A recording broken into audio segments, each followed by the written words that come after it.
হামলার পর হামলা, ধ্বংসস্তূপ গাজা নগরী। খাদ্য সংকটে হাহাকার যেন দিনকে দিন বেড়েই চলছে।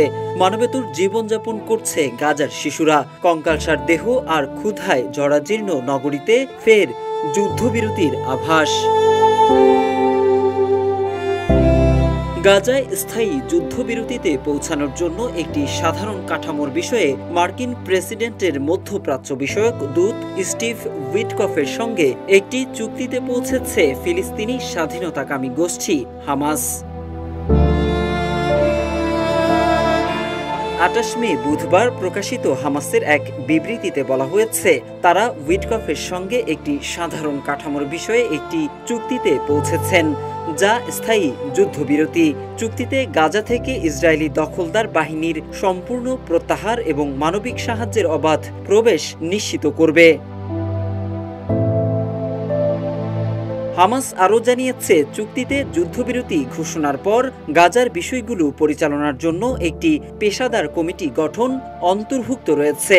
চুক্তির শর্তগুলোর অনুসারে হামাস বলেছে, তারা মধ্যস্থতাকারীদের গ্যারান্টির ভিত্তিতে পারস্পরিক সম্মত সংখ্যক ফিলিস্তিনি বন্দীর বিনিময়ে ১০ জন জীবিত ইসরায়েলি জিম্মি এবং আরও বেশ কয়েকজনের দেহাবশেষ মুক্তি দেবে।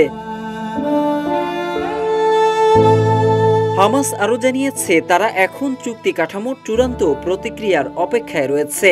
এদিকে ফিলিস্তিনের গাজা উপত্যকায় যুদ্ধাপরাধ ঘটছে বলে দাবি করেছেন ইসরায়েলের সাবেক প্রধানমন্ত্রী এহুদ ওলমার্ট। আর এজন্য বর্তমান প্রধানমন্ত্রী বেঞ্জামিন নেতানিয়াহু এবং তার নেতৃত্বাধীন সরকারকে লক্ষ্য করে তীব্র ক্ষোভও প্রকাশ করেছেন তিনি। সিএনএনকে দেওয়া একান্ত সাক্ষাৎকারে তিনি বলেন, গাজায় গত ১১ সপ্তাহ ধরে খাদ্য বা ত্রাণ সামগ্রী প্রবেশ করতে দেওয়া হচ্ছে না। এটা যদি যুদ্ধাপরাধ না হয় তাহলে যুদ্ধাপরাধ কি? আপনি একে যুদ্ধাপরাধ ব্যতীত অন্য কোনো শব্দ দিয়ে কোনোভাবেই ব্যাখ্যা বা চিহ্নিত করতে পারবেন না। এদিকে ইসরায়েলি পত্রিকা হারেটস জানিয়েছে, খোদ ইসরায়েলি সেনাবাহিনীর ১২০০ সক্রিয় ও রিজার্ভ অফিসার গাজায় চলমান যুদ্ধের বিরুদ্ধে বিরল প্রতিবাদ জানিয়েছেন। তারা একটি খোলা চিঠিতে যুদ্ধ বন্ধ এবং জিম্মিদের মুক্তির আহ্বান জানিয়েছেন।